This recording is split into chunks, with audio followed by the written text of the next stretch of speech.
Hello everybody, I hope you can hear me okay because I'm just testing out some new equipment here this evening. So if there are any technical problems, please let me know in the comments. So just going to do a quick demo tonight. I'm going to be using the Fender FE180, which we've been talking about. As you can see, this one is already loaded up with some, well, it's some SMS Scale Modelers Supply German Olive, which I've thinned about 30 to 40% paint with about 60 to 70% Tamiya lacquer thinner. And I'm actually using the Retarder type, which is this stuff here with the orange cap. So, loud and clear, says Mike Reeves. Brilliant. So I've just been messing around on the scribble sheet here just to try and get a ratio of paint and thinner and pressure and everything that I'm happy with. Then I've also been having a scribble on the underside there as well. But I think you can see, even though that's just me messing around, you can see that this airbrush is actually capable of some quite fine work. So this incidentally is the Zvezda Snap Together 72nd scale Ferdinand. So I'm just looking at the camouflage patterns here. I think we'll go for that one actually. That seems to be the most interesting one of them all. Now, I've got to try and paint this. What I'm going to try and do is do the lines in single passes so I'm not constantly kind of working over the area. But if you just watch here, you can see nothing's happening, which is a very good start. That's because I just need to blast some paint through the nozzle. So, because I left it idle for a few seconds and it just needed to go back through. So yeah, as you can see, you can actually get some really quite fine lines. And I've dialed the pressure down to about 1.5 bar. So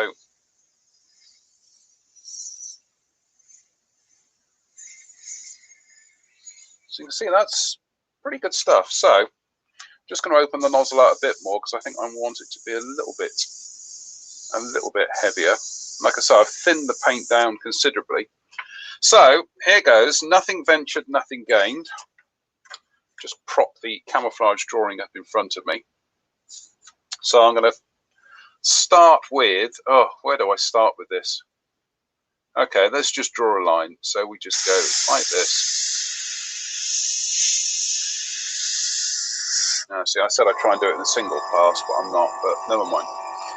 Right, okay, let's, so these things, they're like a network of colours, but not quite.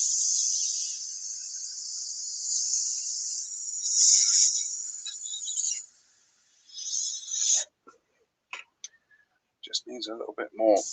Take the Mac valve down a bit, I think.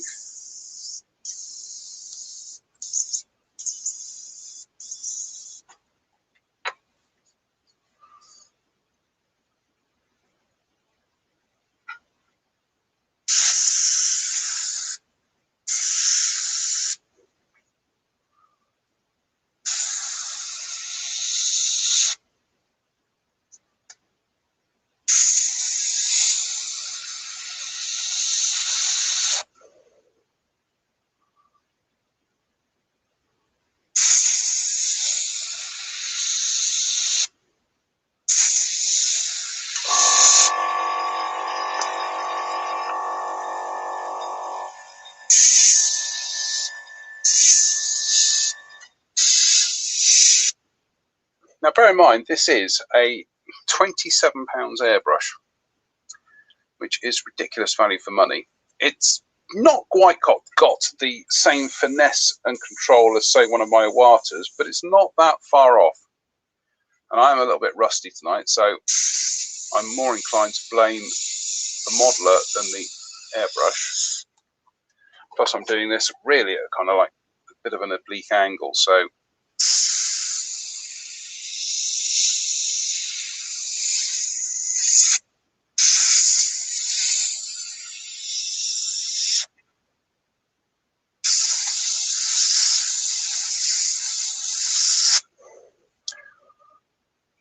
it's not bad. It's really not bad. I'm terrible, but this actual airbrush is not bad. What I will do with this, once these colours are down, is I will go back over it with a filter of the sand, just to try and you know, just to kind of tone the colours down, because it does lend a bit more of a scale effect to them.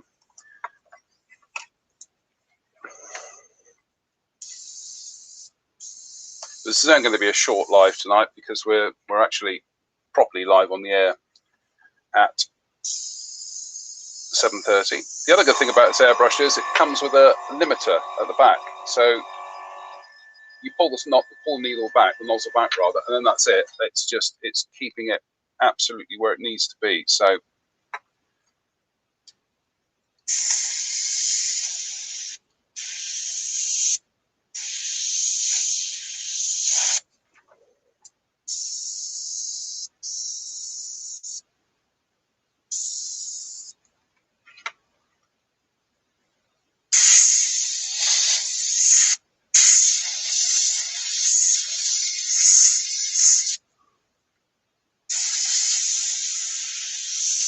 I sort of messed that up tonight, but we will persevere.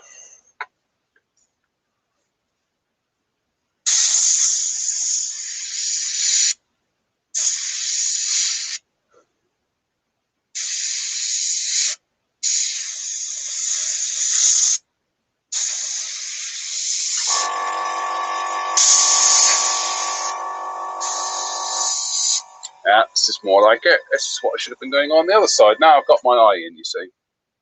But that's no problem. We'll just go back over that with some of the Tamiya sand and start again. So it's not an issue.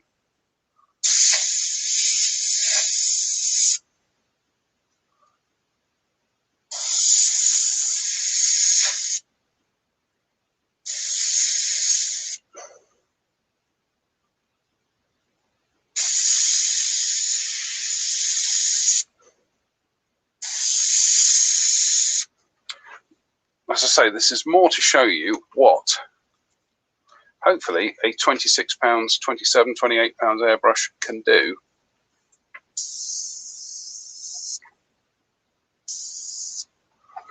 And actually,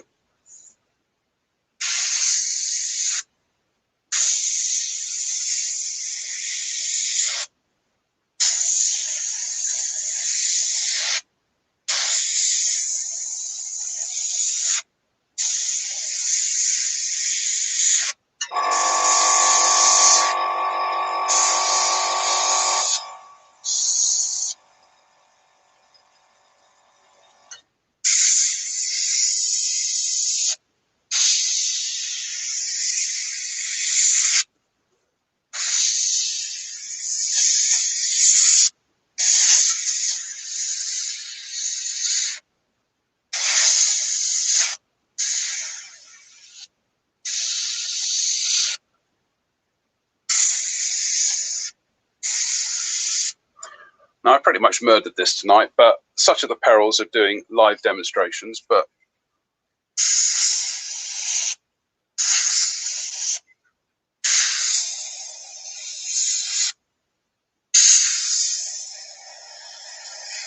you know what, this isn't that far off what I want to achieve with this anyway, so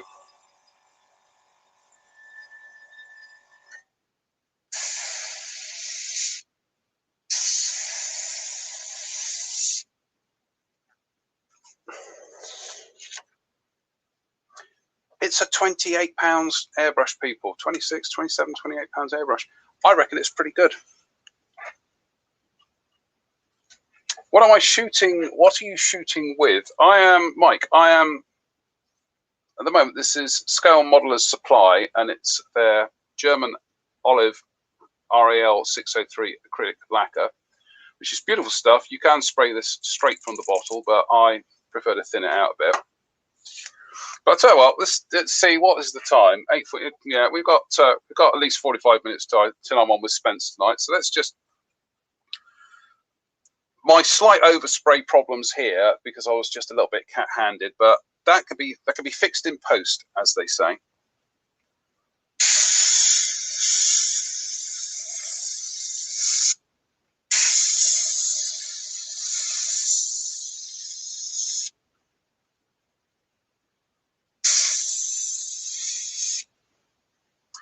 Sylvester don't supply any plan view for this, so I'm afraid I am making this pattern up as I go. And I just want to, bear with me a sec.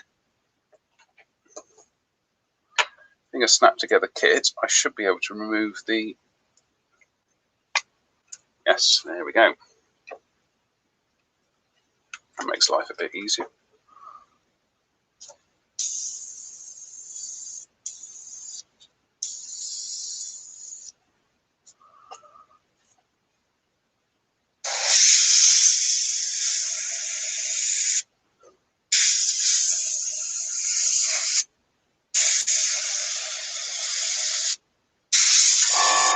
Now what I should have done really is actually mix some of this green with something like Tamiya Clear, just to turn it almost more into a translucent glaze, but I didn't want to be trying to be too clever because I know my limits.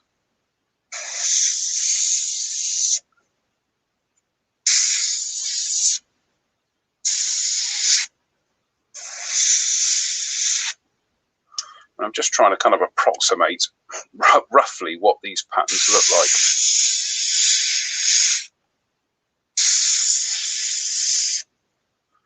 Which were largely made up anyway, so.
It was a long day in the paint shop when they were doing this one originally.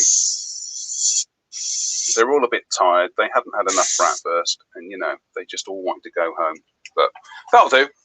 It's a little bit rough and ready because we're doing this live tonight, but there is a fix for that. Oh lordy, this gun barrel has to be spotted. Okay, this gun barrel's got to be spotted. That's not a problem because we will adjust the limiter. Just take the limiter, oops, Daisy, take the limiter forward a bit, which gives us a bit more control. And then what we're going to do is just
That's fine.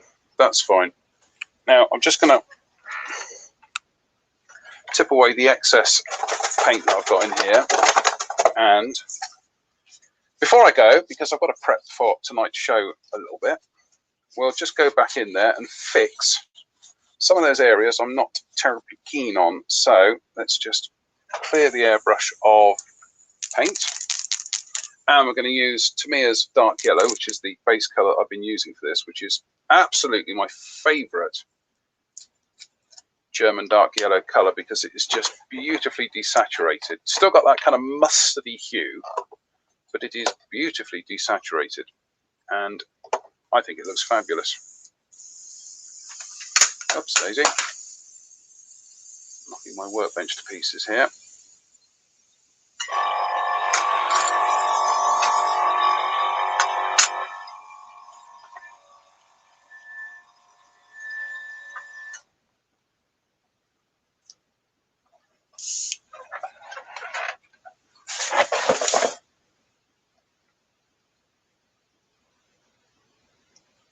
So it's about 3 drops of the Tamiya lacquer, and again, probably cut that half and half with their thinner.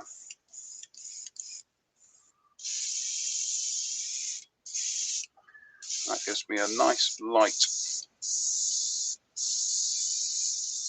That's good. So I mean, if I just go on the underside here, you can see, yeah, that's good.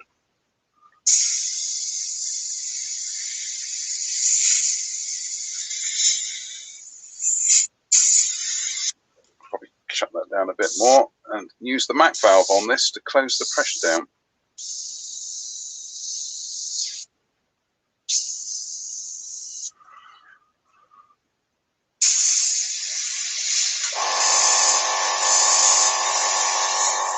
Because what you can do is, I've noticed this with camouflage colours sometimes, is that actually if you spray light over dark, you can get actually sharper edges for the simple reason that the lighter overspray isn't quite as noticeable. So I'm just testing it to destruction there at the moment.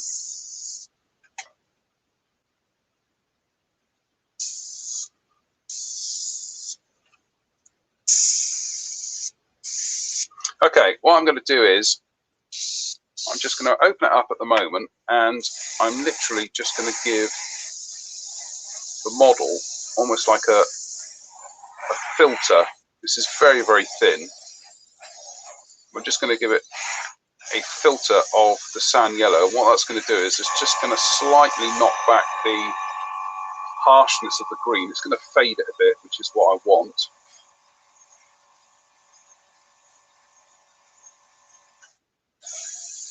And because this is very thin, I can actually apply it a little bit heavy. You can see how it's going on a bit glossy there. You can see now how it's actually starting to tone everything down a bit.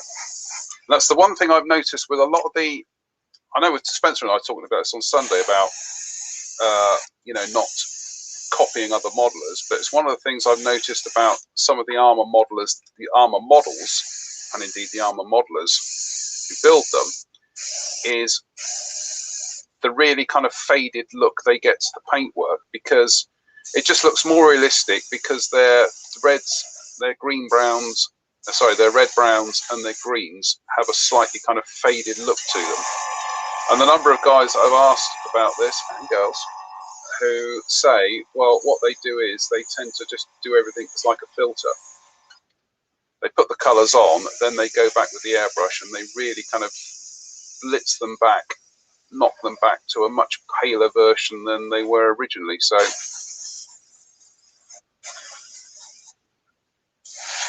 the beauty of doing this with lacquers is that they dry quickly, and also because I'm spraying on low pressures, I'm not having to overly worry about clouds of overspray getting into the air.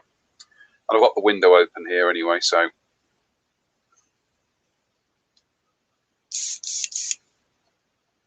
we'll wrap this up in a second, because it's only meant to be a quick demo.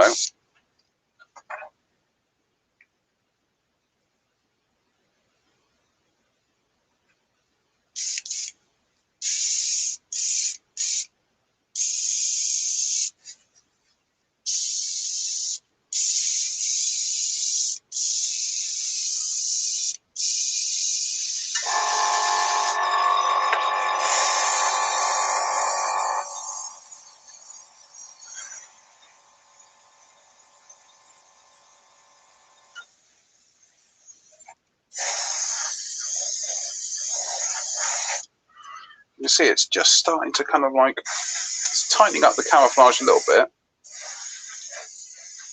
It's also making some of my ham-fisted airbrushing look a little bit more refined. Only a little bit. No amount of overspraying is going to save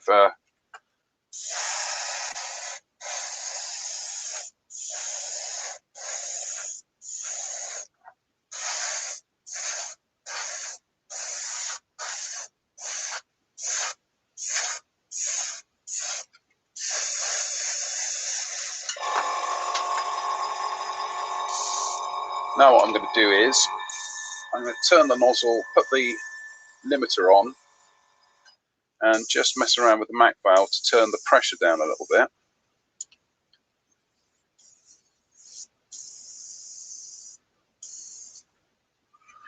Now what I'm going to do is just go in and, oops, still too much.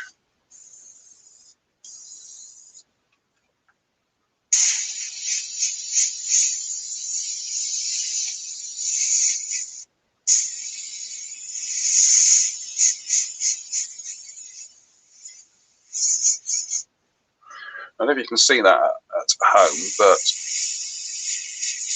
I'm going in with the sand and I can actually go in and tighten up some of the areas that got a little bit too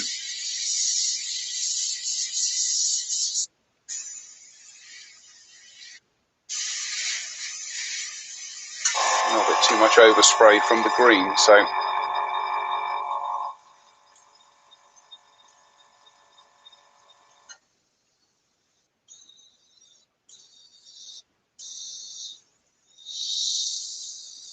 got to say the Mac valve on this actually works really quite well. I'm really surprised by it.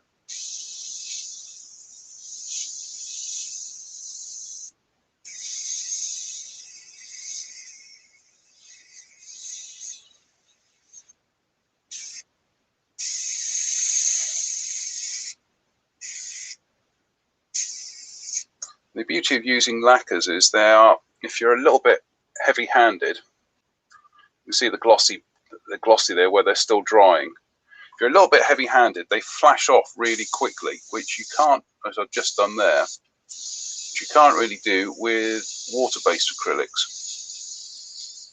So lacquer paints are actually really handy for absolute clod hoofers like me.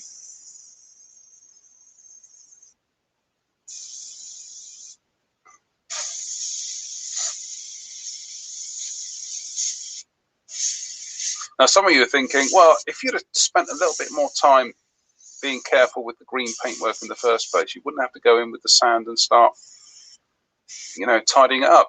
And you're quite right. You're absolutely quite right. But this is also, as I say, it's a good demonstration on how, if you do slightly mess up the camouflage, you can actually go back and refine it.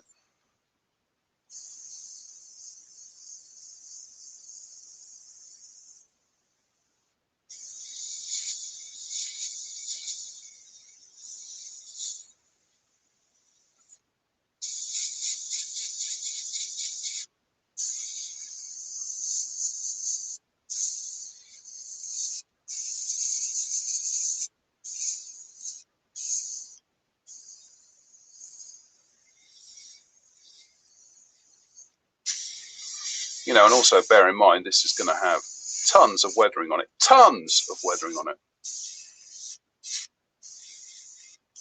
It's going to have streaking effects and little bits of chipping and, you know, the whole kit and caboodle. Mud, hide it with mud. Always hide it with mud. Oops. Oh, there. A little bit spidery there. Never mind.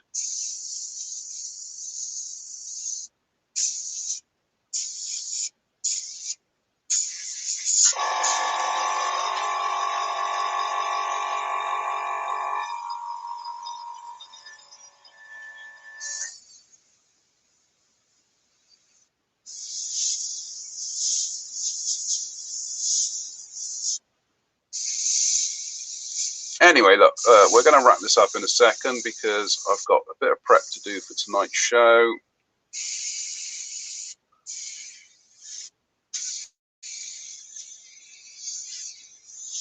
But essentially, what can be done with a 26 pounds airbrush?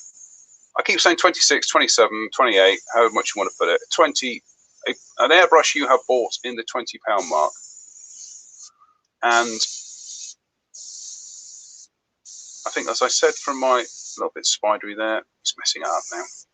As I said initially, ordinarily I wouldn't expect to be able to do something like this with an airbrush that costs less than £30. But this does appear to be the exception to the rule. But the proof will be what longevity this has, whether or not in 6 weeks time, 6 months time, I'm actually still using it and it's actually still working.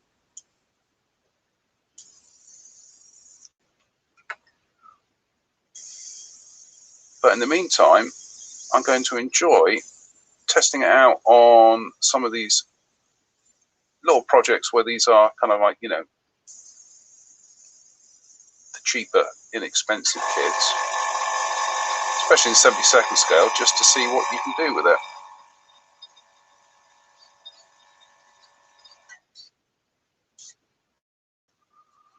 But there we go, that'll do for tonight. You've actually watched me mess that up. I paint that rather, paint that in real time. But yeah, Fender FE 180, 0.25mm needle, and that was all of £27.99 from Amazon.co.uk, which, I don't know, I think that's exceptional value. Could do with a good clean now. Anyway, that's it for now. Thank you to everybody who's watching. I'll just see if I can answer some of the questions. Mike says PSI. PSI, Mike, I'm just going to check on the old compressor here. I've got it set to that's about 2 bar. What's that? About 20 PSI at the moment. So when I'm actually spraying, it's round about between 15 and 20 PSI. But I'm also adjusting it with the little Mac valve on here as well. So in fact, I'm just going to get rid of the rest of the paint that's in the airbrush here. So just very, very gently go back over the model with it. And like I say, you can see it starts to create like a filter and it starts fading everything down. And there we go, we're done now. So I will give that airbrush I'll give it a strip down clean later on. But for now, I'm just going to blast it through with a bit of lacquer thinner and then pop it back on the airbrush station. So that's it for tonight, folks. We'll be back. Oh, goodness me. We'll be back in 25 minutes with a proper show. So in the meantime, there we go. That's what we've done this evening. And that's just the start. You know, that, like I say, on top of that, there will be more weathering and, you know, mud and blah, blah, blah. Anyway, so we will see you in 2 bar is about 28 PSI. Yeah, Tim, it is 20. It's between 20 and 50, about 15 and 20 PSI. So it's about it's between 1 to 1.5 bar. So I'll take a photograph of it with the smartphone. So that's it for this evening. We will be back in 25 minutes with our midweek show proper. So until then, take care and we'll see you very, very shortly. Bye for now.